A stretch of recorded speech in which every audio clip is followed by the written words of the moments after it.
د نړۍ په بیلابیلو هیوادونو کې د عیسایانو د کرسمس یا اختر تیاری روانې دي.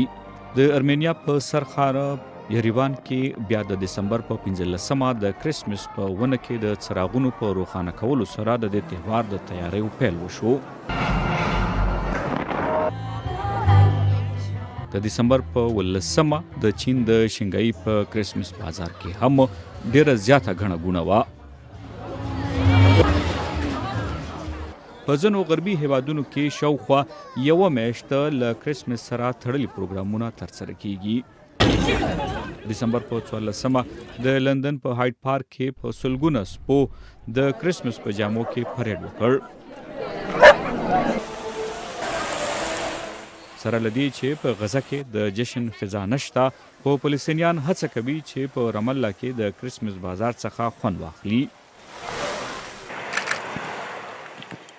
همداراز د آیرلند په نیوري ښار کې سلګونه کسانو چې د سانتا کلاس جامې یې اغوستې وې د دسمبر په 13مه یې د 2 سیمه ییزو خیریه مؤسسو لپاره د پیسو راټولولو په هدف سکی لوبه وکړه.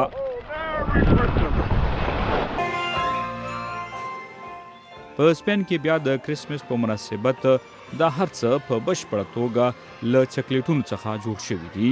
د نړۍ په اکثره هیوادونو کې به د دسمبر په 25مه کرسمس منځل کیږي.